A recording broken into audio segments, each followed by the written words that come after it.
ಶ್ರೀ ಲಕ್ಷ್ಮೀನಾರಾಯಣ ನಗರದ ಅತ್ಯಂತ ಗೌರವಾನ್ವಿತ ಎಲ್ಲ ಸದಸ್ಯರೇ, ಬಂಧು ಭಗಿನಿಯರೇ,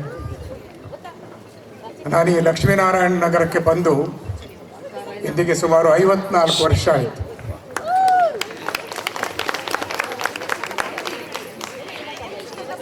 ಈ ನಗರದ ಸುವರ್ಣ ಮಹೋತ್ಸವದಲ್ಲಿ ನನಗೆ ಸನ್ಮಾನ ಮಾಡಿದ ನೆನಪು ನನಗೆ ಈಗಲೂ ಹಸಿರಾಗಿದೆ. ಆಗ ನನ್ನೊಟ್ಟಿಗೆ ಸನ್ಮಾನಿಸಲ್ಪಟ್ಟವರು ದಿವಂಗತ ಡಾಕ್ಟರ್ ಟಿ.ಎನ್. ಭಾಸ್ಕರ್, ಇನ್ನೊಬ್ಬರು ಡಾಕ್ಟರ್ ಅರುಣ್ ಕಾರ್ಕಡ್. ಈ ಮೂವರಲ್ಲಿ ನಾನೊಬ್ಬ ಮಾತ್ರ ಉಳ್ಕೊಂಡಿದ್ದೇನೆ. ಲಕ್ಷ್ಮೀನಾರಾಯಣ ನಗರ ಅಂತಂದರೆ ಸಾಮಾನ್ಯ ಅಲ್ಲ. ಇಲ್ಲಿ ಎಲ್ಲರೂ ಇದ್ದಾರೆ. ಕರ್ನಾಟಕ ರಾಜ್ಯದಲ್ಲಿ ಇರಬೇಕಾದಂಥ ಎಲ್ಲ ಮುಖ್ಯವಾದ ಅಂಶಗಳು ಇಲ್ಲಿದೆ.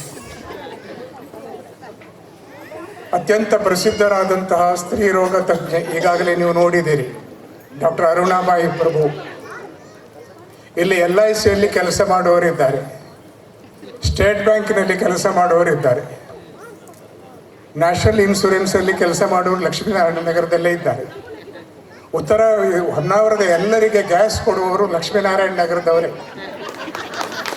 ಒಂದು ಕಾಲದಲ್ಲಿ ಇಡೀ ಹೊನ್ನಾವರದ ಹಳ್ಳಿಗೆ ಹಾಲು ಮಾರಾಟ ಮಾಡಿದವರು, ಸಪ್ಲೈ ಮಾಡಿದವರು ದೇವನಹಳ್ಳಿಯವರು, ಅವರು ಇಲ್ಲಿಯವರೇ.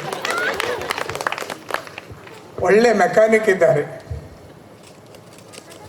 ಒಳ್ಳೆ ಯಕ್ಷಗಾನ ಕಲಾವಿದರ ಪ್ರೇಮಿಗಳಿದ್ದಾರೆ.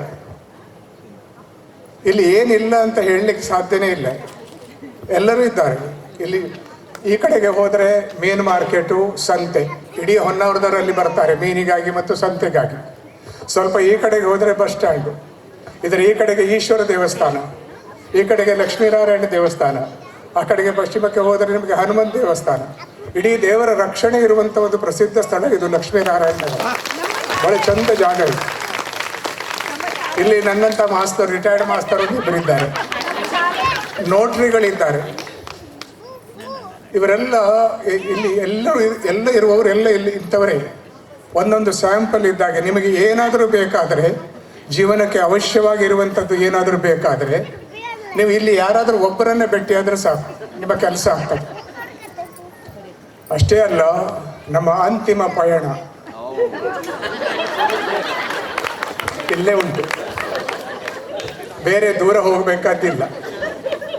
ಹಾಗಾಗಿ ಸುತ್ತಮುತ್ತಲಿರುವ ಪ್ರದೇಶ ನಮಗೆ ಒಂದು ರಕ್ಷಣೆಯ ಸ್ಥಳ ಇದು. ಇಲ್ಲಿಯ ಮಕ್ಕಳು ದೇಶ ವಿದೇಶಗಳಲ್ಲಿದ್ದಾರೆ. ತಂದೆ ತಾಯಿಗಳಿಗೆ ಅತ್ಯಂತ ಪ್ರಿಯರಾದ ಮಕ್ಕಳಿದ್ದಾರೆ, ತಂದೆ ತಾಯಿಗಳನ್ನ ನೋಡಿಕೊಳ್ಳುವಂಥ ಮಕ್ಕಳಿದ್ದಾರೆ, ಸೊಸೆಯಂದಿರಿದ್ದಾರೆ. ಇದು ಎಲ್ಲ ಕಡೆಯಲ್ಲಿ ಯಾವ ನಗರದಲ್ಲಿಯೂ ಸಿಗಲಿಕ್ಕಿಲ್ಲ. ಇವೆಲ್ಲ ನೋಡಿದರೆ ಆದರ್ಶ ಮಹಿಳೆ, ಆದರ್ಶ ಪತ್ನಿ, ಆದರ್ಶ ಸೊಸೆ, ಆದರ್ಶ ತಾಯಿ, ಆದರ್ಶ ಅಜ್ಜಿ. ಈ ಶಿನ್ಪಯ್ಯವರ ತಾಯಿಯವರು ಅವರ ಊರಿನಿಂದ ಸುಮಾರು 8-10 ಮಕ್ಕಳನ್ನು ತಂದು ತನ್ನ ಮನೆಯಲ್ಲಿಟ್ಟು ಅವರಿಗೆ ಶಿಕ್ಷಣ ಕೊಟ್ಟಂಥ ಮಹಾ ತಾಯಿಯವರು, ಹೆಡ್ ಮಾಸ್ಟರ್ಗಿಂತ ಮೇಲೆ ಅವರು. ಬಹಳ ಜನ ಇಲ್ಲಿಂದ ಕಲಿತು ಬೇರೆ ಬೇರೆ ಕಡೆಗೆ ಹೋದವರಿದ್ದಾರೆ. ಆದರೆ ಒಂದು ವಿಷಾದದ ಸಂಗತಿ ಅಂದರೆ, ಸಂಜೆ ಹೊತ್ತಿನಲ್ಲಿ ಹೀಗೆ ನಮ್ಮ ಮನೆಯಿಂದ ಹೊರಟು ಬಂದರಕ್ಕೆ ಹೋದರೆ ಅಘೋಷಿತವಾದಂಥ ಒಂದು ವೃದ್ಧಾಶ್ರಮದ ಹಾಗೆ ಕಾಣುತ್ತದೆ. ಎಲ್ಲ ವೃದ್ಧರಿದ್ದಾರೆ, ಒಂದೊಂದು ಮನೆಯಲ್ಲಿ ಇಬ್ಬರು 3 ಜನ ಇದ್ದಾರೆ. ಹಾಗಾಗಿ ಇವರು ಅನಾಥರಲ್ಲ, ಮಕ್ಕಳೆಲ್ಲ ದೊಡ್ಡ ದೊಡ್ಡ ಊರಿನಲ್ಲಿದ್ದು ಅವರನ್ನು ಚೆನ್ನಾಗಿ ನೋಡಿಕೊಳ್ಳೋರಿದ್ದಾರೆ. ಇದರೊಟ್ಟಿಗೆ ಒಂದು ಸಣ್ಣ ಘಟನೆ ಹೇಳಿ ನನ್ನ ಮಾತು ಮುಗಿಸ್ತೇನೆ. ಇದು ನಡೆದ ಘಟನೆ, ಯಾರು ಅದನ್ನು ವೈಯಕ್ತಿಕವಾಗಿ ಸ್ವೀಕಾರ ಮಾಡಬಾರ್ದು, ಜನರಲ್ ಅಂತ ತಿಳ್ಕೊಳ್ಬೇಕು. ಪೂನಾದಲ್ಲಿ ನಡೆದ ಘಟನೆ ಇದು. ಒಬ್ಬ ತಂದೆ ತಾಯಿಗೆ 2 ಗಂಡು ಮಕ್ಕಳಿದ್ದರು.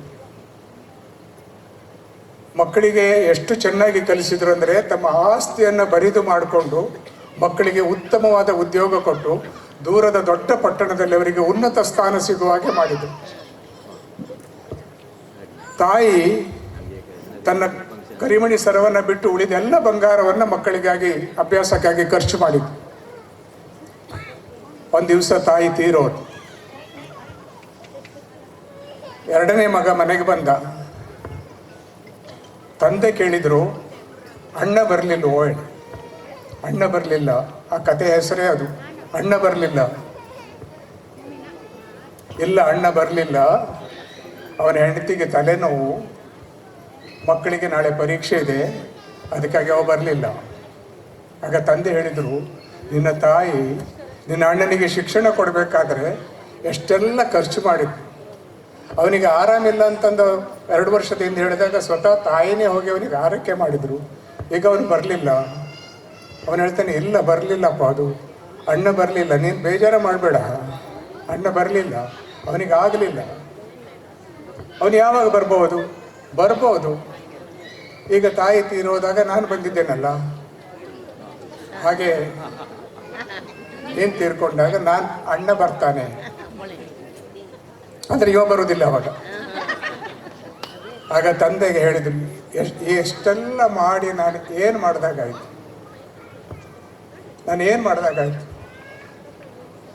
ಅವನು ನಿಟ್ಟುಸಿರೋದ್ರೆ ಛೆ, ಏನು ಪ್ರಯೋಜನ ಆಗಲಿಲ್ಲ.